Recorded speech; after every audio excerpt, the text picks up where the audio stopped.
दोस्तों, एक भरे मार्केट के बीच में एक लड़की अपने ठेले पर कुछ सामान ला करके बेचा करती थी और उन पैसों से जो कुछ वो हो पाता था अपने बूढ़े माँ बाप का इलाज करवाती थी। दोस्तों, वो लड़की भरे मार्केट में एक लौती लड़की थी जो कि कुछ ठेले पर बेच करके पैसे कमाने का काम करती थी। दोस्तों, उस मार्केट में बहुत सारे ठेले लगते थे, लेकिन हर ठेले पर मर्द ही काम किया करते थे, लड़के ही ठेले को लगाया करते थे। दोस्तों, यही इकलौती लड़की थी जो अपने ठेले को लगा करके पैसे कमाने का काम कर रही थी।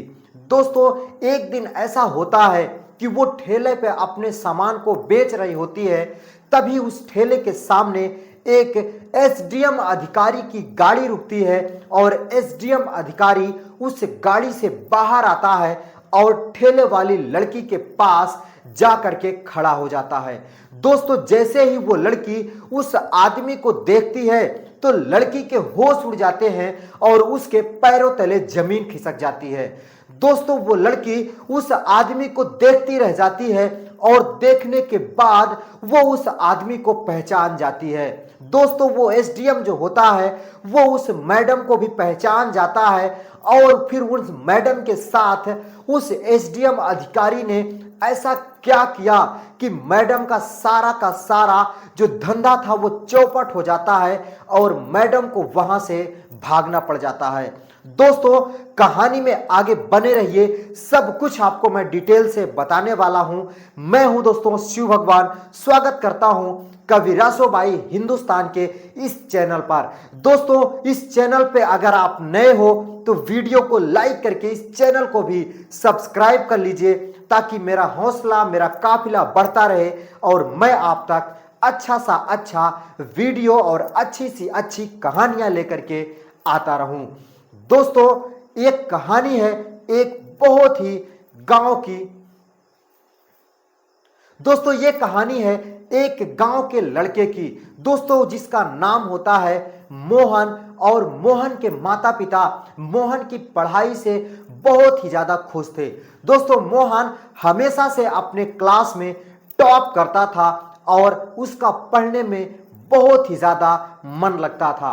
दोस्तों, मोहन की जो पढ़ाई होती थी वो उसके माँ बाप देख करके बहुत ही ज्यादा खुश होते हैं और मोहन को पढ़ाने में कोई कसर नहीं छोड़ते हैं। लेकिन दोस्तों, उनके माँ बाप बूढ़े हो रहे थे तो उनकी इच्छा थी कि मोहन की शादी अगर हो जाए तो मोहन की जो बहू है वो घर में आ जाएगी, हम लोगों को भी दाना पानी देने के लिए हो जाएगी और मोहन को भी वो सारी सुख सुविधाएं मिल जाएंगी जो शादी के बाद हर किसी को मिल जाती हैं।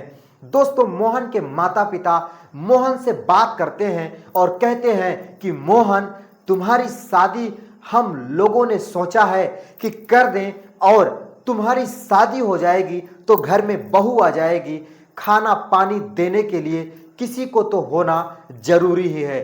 दोस्तों, मोहन अपने बूढ़े माँ बाप की इच्छाओं को कद्र करता है और वो उन्हें मना नहीं कर पाता और कहता है कि ठीक है, अगर आप लोगों की मर्जी है तो मैं आप लोगों की मर्जी के खिलाफ बिल्कुल भी नहीं जा सकता।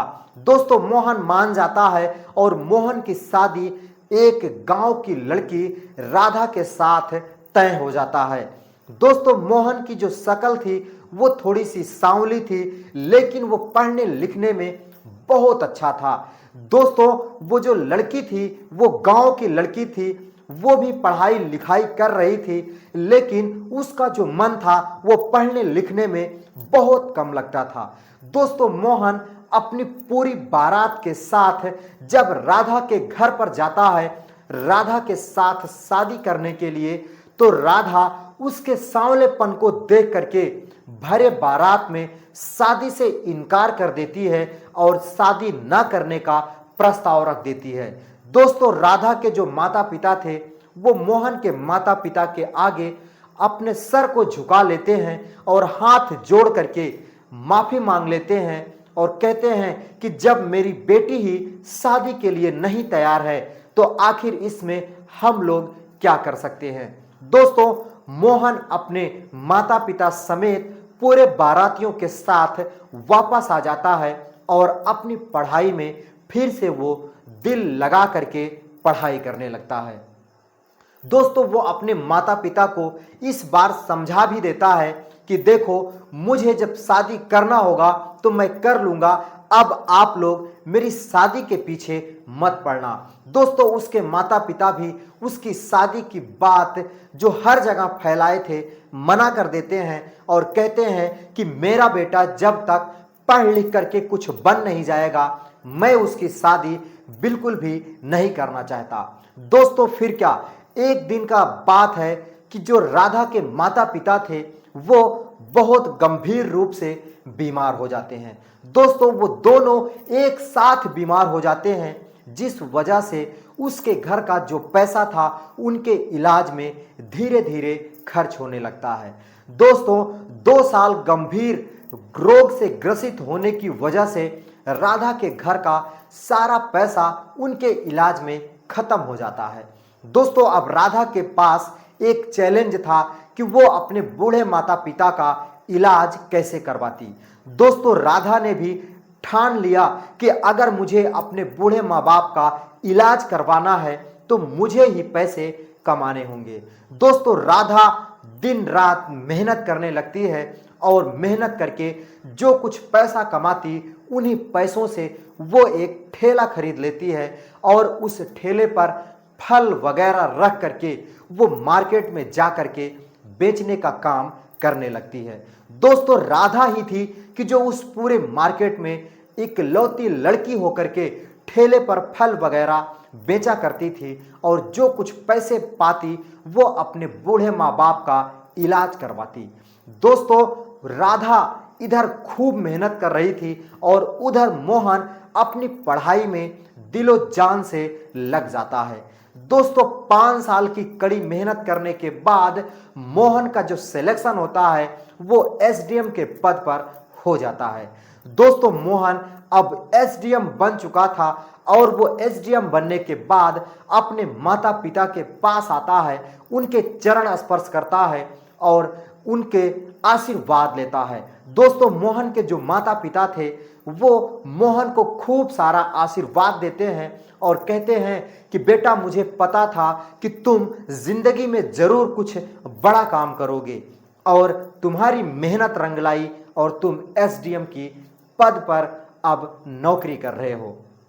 दोस्तों मोहन अब अपनी नौकरी पे जाने लगता है और अपनी नौकरी को करने लगता है।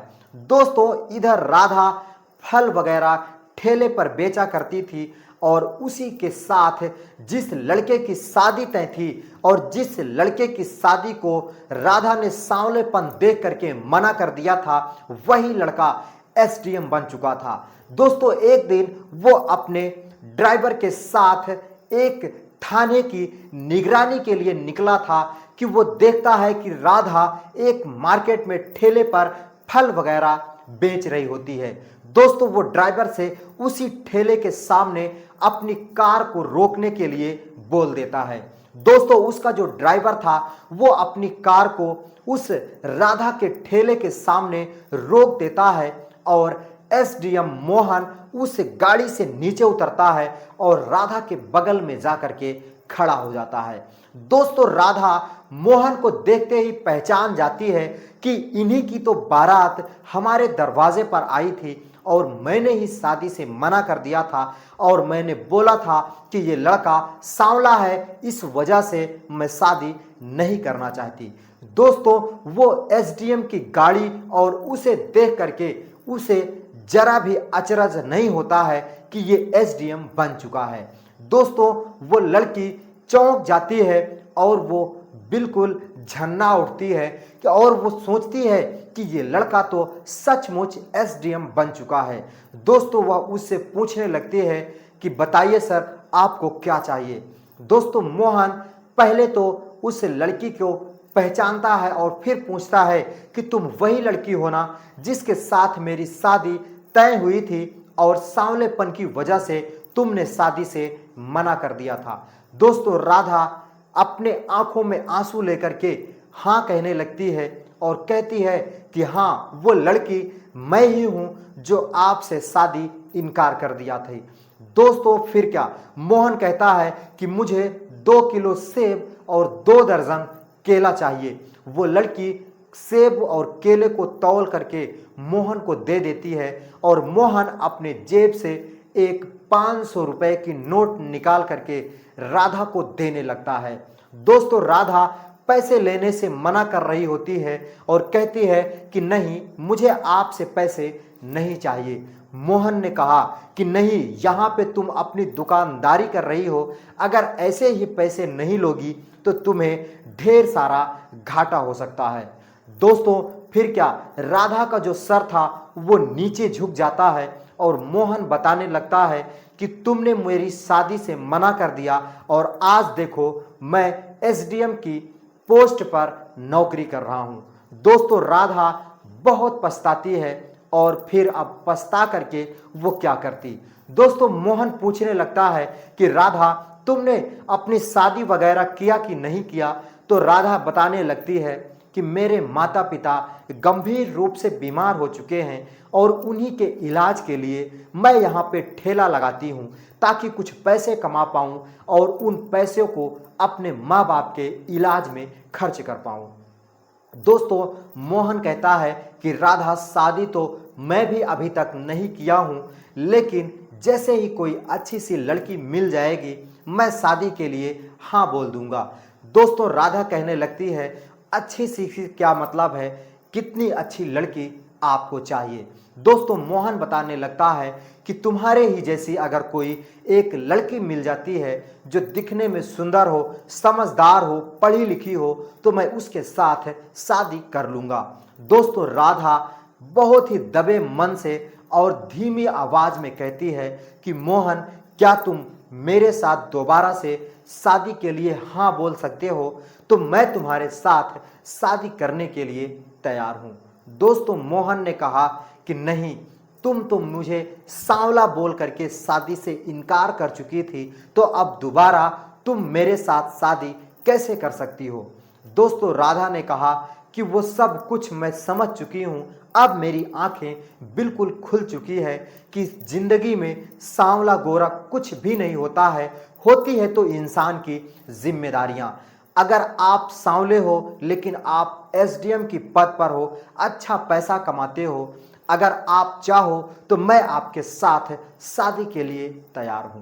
दोस्तों मोहन अपने माता पिता से जाकर के बात करता है और राधा के साथ दोबारा से शादी की बात करता है। दोस्तों फिर से वो दोनों एक दूसरे के साथ 7 जन्मों के रिश्ते में बंध जाते हैं और दोनों एक दूसरे के साथ शादी कर लेते हैं। तो दोस्तों इस कहानी से ये सीख मिलती है कि इंसान कितना भी सांवला, कितना भी गोरा क्यों ना हो, लेकिन असल में और अंत में उसकी जो जिम्मेदारियां होती हैं, उसका जो काम होता है, उसका जो पद होता है, वो सबसे बड़ा हो जाता है और उसी से वो पहचाना जाता है। तो दोस्तों ये थी कहानी, आपको कैसी लगी? अगर कहानी ज़रा भी अच्छी लगी हो तो इस वीडियो को लाइक करिएगा और चैनल को सब्सक्राइब करिएगा। मैं मिलता हूँ फिर किसी नई कहानी के साथ किसी नए वीडियो में, तब तक के लिए दोस्तों नमस्कार।